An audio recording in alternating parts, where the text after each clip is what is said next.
my stepson Kevin, whom I began living with after remarrying.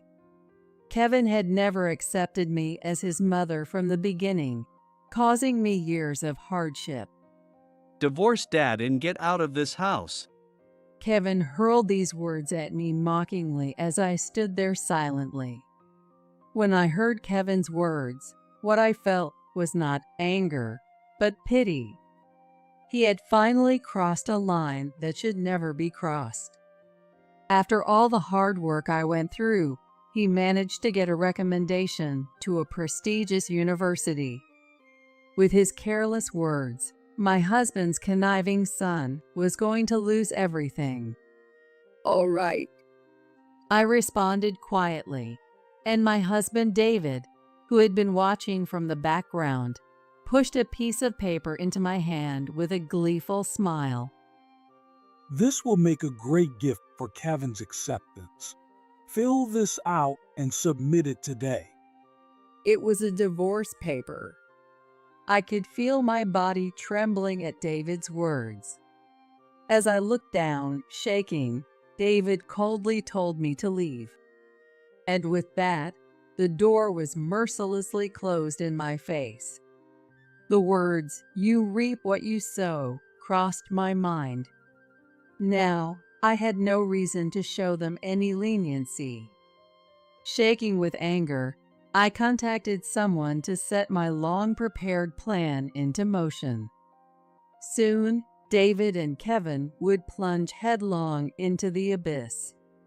My name is Emily, a 47-year-old part-time housewife. Currently, I live with my husband, David, and my son, Kevin. I have been troubled by David's and Kevin's attitudes for years. However, David and I are both remarried, and Kevin is not my biological child. Therefore, David and I have been living together for about 10 years. When I was 32, I lost my first husband in an accident. I had no children with my first husband, so I thought I would have to live the rest of my life alone, and I was overwhelmed by its length. 5 years later, when I was 37, my boss, who had been taking care of me, suggested a matchmaking meeting with my current husband, David. At that time, I was throwing myself into work to overcome the grief of losing my first husband. To my boss, I must have seemed quite pitiful. Just meet with him once. It's not a bad match for you. With that, my boss quickly set a date for the matchmaking meeting. I reluctantly agreed to my boss's somewhat forceful suggestion. I did so because my boss had been very helpful to me and my late husband, and we were close as a family. Even after my husband passed away, my boss was always there for me. Having lost my parents early and having no other relatives, my boss was like a father to me. Wanting to honor my boss, I decided to meet the man just once. On the day of the meeting, I went with my boss to the restaurant set up for the occasion. There, waiting for us, were David, his father Tom, and David's son Kevin. My boss and Tom introduced us to each other, and we began our meal in a friendly atmosphere. Since my boss and Tom were friends, they were chatting happily. Yes, just as I heard, she is a wonderful woman, Tom said, nodding gently while looking at me. My boss chimed in enthusiastically. Yeah, Emily is really diligent and trustworthy. She's a remarkable person who'd make anyone proud. As the two of them chatted animatedly, David, Kevin, and I quietly picked at our food. I glanced at David and Kevin and noticed they both looked a bit displeased. At that time, David had just gotten divorced, and his son Kevin was only 8. I assumed they were just nervous. Noticing my concern for David and Kevin, Tom spoke to me. Kevin still needs a mother at his age. If you are willing, would you consider marrying David? Tom's pained request weighed heavily on my mind. However, having no experience raising children, I was unsure if I could raise an 8-year-old. However, my boss reassured me, saying, "Your kindness will be enough." Before I knew it, David proposed to me. I thought it was a bit soon and consulted my boss, who was thrilled. Furthermore, with Tom being very enthusiastic about the match, it became hard for me to refuse. In the end, I reluctantly accepted David's proposal, and we got married. Thus, I found myself marrying David and starting a life with Kevin and Tom. However, married life turned out to be very different from what I had imagined. At the beginning of our marriage, I tried to be close to David and Kevin. I asked about their favorite foods, and no matter how busy I was, I always prepared homemade meals for them after work. But the only one who appreciated my efforts was Tom. David and Kevin remained distant, offering no comments about the meals I made. Moreover, neither David nor Kevin talked to me, and I was bewildered by the lack of conversation in our home. To make matters worse, when they saw my belongings being moved in, they complained. I don't want you to bring in any more stuff. You're making the place feel cramped. If you bring in more things, there won't be room for Mom's stuff. In contrast to David's calm words, Kevin would hurl insults at me in a fit of rage. I didn't know how to handle Kevin, so I ended up staying silent. Seeing that I didn't argue back, Kevin started making more and more demands. David never reprimanded Kevin for his increasingly rude comments. Instead, David teamed up with Kevin and made accusatory comments towards me. That's right. You have too many unnecessary things, especially this watch. Why do you even have a man's watch? Are you cheating or something? David said as he tried to take one of the few pieces of jewelry I owned. I couldn't help but scream. Please stop. Don't say such awful things. That watch is my father's only keepsake. With tears in my eyes, I pleaded weakly, and David clicked his tongue while Kevin stuck his tongue out at me. Hey, Dad, I know something. Those kinds of watches can sell for a good price online. I saw it in a video yesterday. David smirked unpleasantly at Kevin's words and began laughing loudly. Oh yeah, maybe I should sell it for some extra cash. David said with a vile grin, and he tried to take the watch from my hand. Stop it. What do you think you're doing? Just as David was about to snatch the watch, Tom returned from being out and saw what was happening. He shouted at David and Kevin. David and Kevin shrank back and started mumbling excuses. It's nothing. We were just teasing her a bit, trying to bond.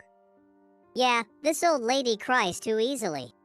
Kevin said cheekily, but Tom reprimanded him harshly.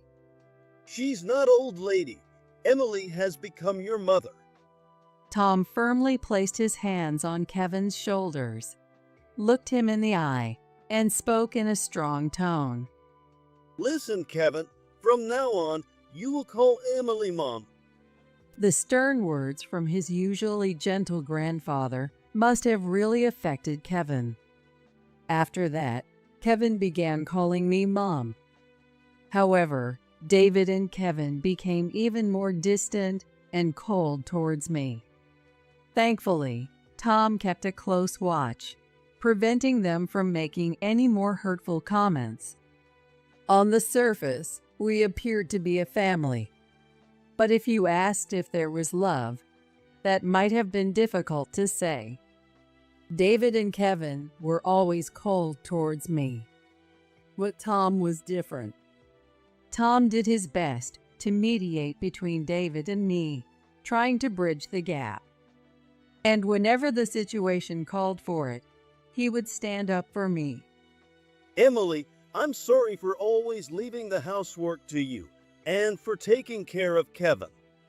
No, it's all right. We are family after all. I would smile and answer gently to Tom's kind words. To be honest, my current life was full of hardships. But there was a reason I couldn't change the situation. In truth, Tom had a chronic illness, and it seemed to have worsened since we first met. Tom started missing work more often, and I took care of him during breaks from my job. David showed little interest in his ailing father, leaving most of the caregiving to me. If I were to leave, who would take care of Tom? Thinking this, I couldn't bring myself to abandon Tom and divorce David. Sure, one might think I shouldn't care about Tom since he isn't my blood relative. But I just couldn't think that way.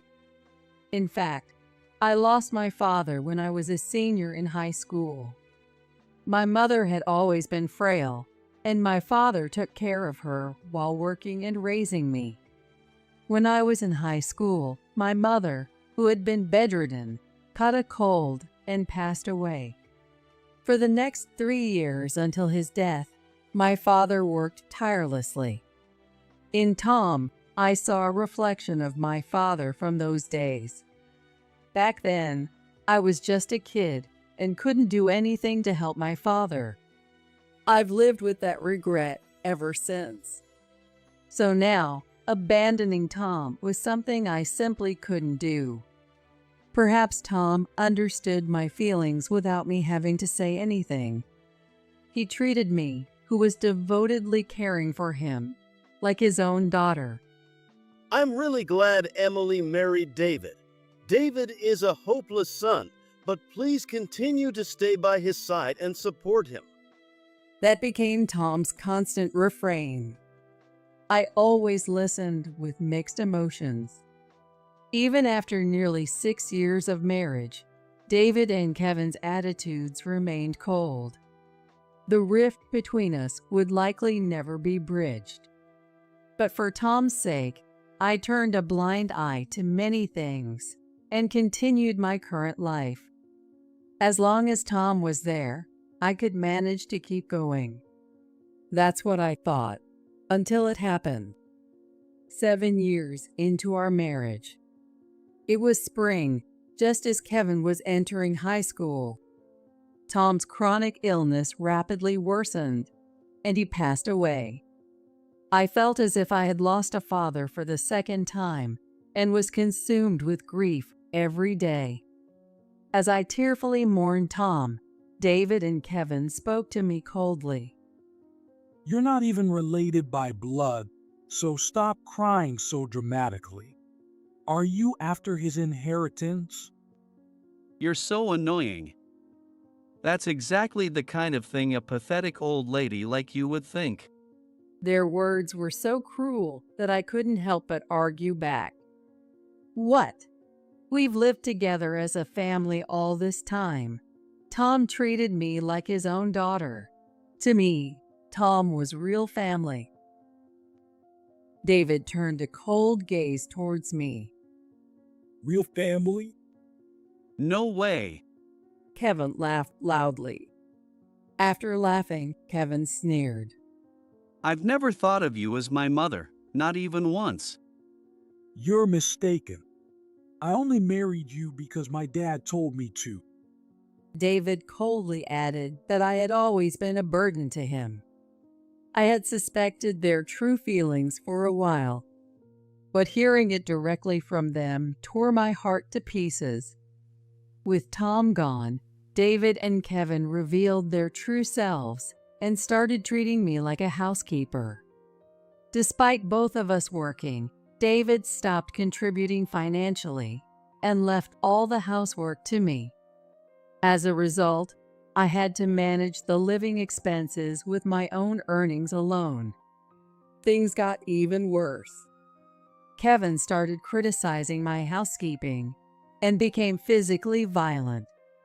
Kevin would throw things at me and hurl insults, saying things like, "The food is terrible, and I don't like the way you fold the laundry."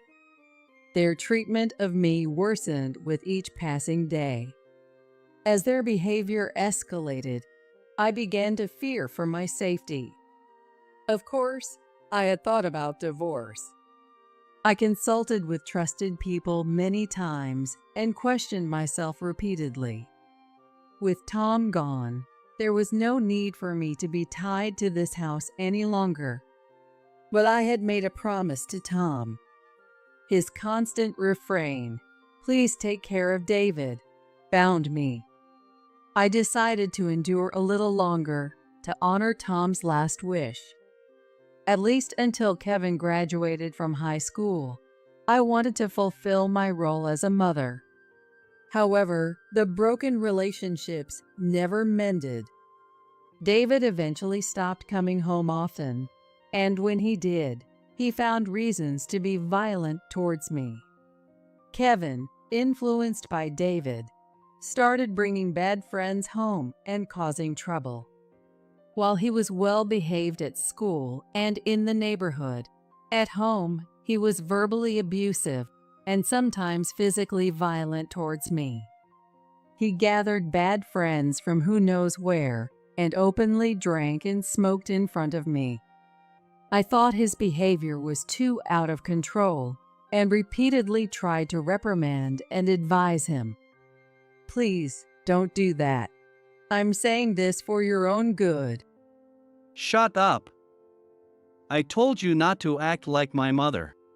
With that, Kevin threw a half-empty can and a lit cigarette at me. His friends laughed loudly at the scene. Kevin glared at me and shouted, "Get out of here." And that wasn't all. Not only did Kevin ignore my words, but he also started stealing money from the house out of my purse. I was at my wits' end with Kevin's misdeeds. At this rate, Kevin's future would be truly disastrous. I secretly started making various preparations and subtly consulted an expert about Kevin and David. However, no solution was found. As time passed, Kevin became a senior in high school. Despite my repeated warnings, Kevin continued to hang out with bad friends. Between his study sessions for college entrance exams, Kevin would repeatedly cause trouble under the pretext of taking a break, and I began to feel increasingly hopeless. Despite everything, Kevin was naturally intelligent and a good student, maintaining his reputation as an excellent student at school. With his charm, Kevin easily passed the school's internal selection process and was accepted into a prestigious university through a designated school recommendation. David was overjoyed and came home early to celebrate Kevin's acceptance, even though it was still daytime. That day, I took the day off work and prepared a celebratory meal from the morning, pouring my heart into it. I desperately wanted Kevin to eat my homemade food just this once. However, Kevin completely disregarded my feelings. When he saw my homemade meal, Kevin dismissively said to me, I've always wondered, do you really think we would be happy with your homemade food? Kevin said, and then he started taking each of my dishes from the dining table and slowly throwing them into the sink. David watched the scene with amusement, saying nothing. I stood there, frozen and unable to move. Kevin hurled these words at me mockingly as I stood there silently. We don't need a fake mother. Divorce Dad and get out of this house. When I heard Kevin's words, what I felt was not anger, but pity. Kevin, unaware that I had been avoiding trouble and shielding him, had finally crossed a line that should never have been crossed. Despite having just been accepted into a prestigious university, with his careless words, David's conniving son was going to lose everything. "All right, I understand," I responded quietly, and David, with a pleased expression, handed me a piece of paper. This will make a great gift for Kevin's acceptance. Fill this out and submit it today. David handed me a completed divorce paper. I could feel my body trembling. As I looked down, shaking, David spoke to me in a cold voice. Finally, I can get rid of you. Now I can remarry Julie, who my dad forced me to divorce. Julie was David's ex-wife, Kevin's real mother. David had been secretly seeing Julie the whole time we were married. Tom never got along with Julie and always said she couldn't be trusted. Apparently, she had caused a lot of trouble for David's late mother as well. Yes. Finally, we'll be free from this dreary old lady, Dad. Yeah, unlike that housekeeper, Julie is beautiful and young. David and Kevin laughed loudly. After their laughter, they grinned and pushed me out of the house. We'll throw your stuff outside later. Take it and go. The door was slammed shut in front of me without mercy. Now, I had no reason to show them any leniency. Shaking with anger, I contacted a person to set my long-prepared plan into motion. The person on the other end of the line was surprised to hear from me, but quickly took action. They adjusted their schedule and arranged to meet me in person the next day. And the next day. Due to the discovery of inappropriate behavior, your acceptance has been revoked. The person said this over the phone in front of me. What? I could hear Kevin's bewildered voice from the other end of the line. A few hours later, David and Kevin barged into the university president's office where I was, ignoring the security guards. David, furious, tried to grab me as soon as he saw me. I instinctively stepped back, but David, in a fit of rage, yelled and closed in on me. Hey, you! What are you doing here? Did you do this? Explain yourself. In fact, Kevin's acceptance was revoked due to his inappropriate behavior at home and elsewhere. It wasn't because I reported him, but rather due to videos posted on social media that had raised concerns. I don't use social media, so I didn't know the details, but apparently an anonymous tip had been sent to the university president with the video.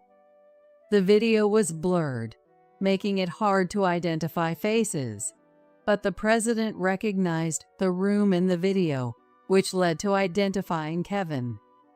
The president was very surprised by this coincidence. I was also very surprised when I heard about it. This seems like a perfect example of what goes around comes around. Anyway, the president immediately decided to revoke Kevin's acceptance. David and Kevin, unable to accept this, barged in to confront him directly. They believed that I had ratted them out to the president. This woman is a compulsive liar. You have no idea how much I've suffered because of her. Shouting, David began to tell the president how wonderful Kevin was. And then he started to hurl insults at me. The president's temple twitched as he listened. Stop spouting nonsense. Finally, the president's patience snapped, and he reprimanded David. The president, Mark, was actually my late husband's brother. I had been secretly consulting Mark about Kevin all along. Mark had always treated me like a real sister, and after his brother, my first husband, passed away, he continued to care about me. I also trusted Mark and consulted him whenever I needed advice. Of course, I had told him everything about my remarriage to David and about Kevin. That's why Mark knew all about David and Kevin, as well as the layout and interior of the house we lived in. Mark was genuinely shocked when he saw the video of the accusation and recognized the house he knew. And at that moment, I had contacted him, so he made time to meet with me. I also reviewed the photos Emily took of Kevin's problematic behavior. It's clear who's lying. Saying this, Mark glared sharply at David and Kevin. Intimidated by Mark's authoritative presence and piercing gaze, David was left speechless. I added to the pressure by presenting a business card. Furthermore, I am demanding alimony and property division from you, David. From now on, all communications with me should go through this lawyer. My firm tone made the two fall silent. After glaring at me for a while, David suddenly made a bitter remark. Well, Kevin got into a prestigious university. He can get into another one even now. Kevin chimed in, echoing his father's sentiments. That's right. I wouldn't attend this university even if they begged me. With that, the two stormed out of the president's office. I let out a long breath I had been holding. Mark also exhaled deeply.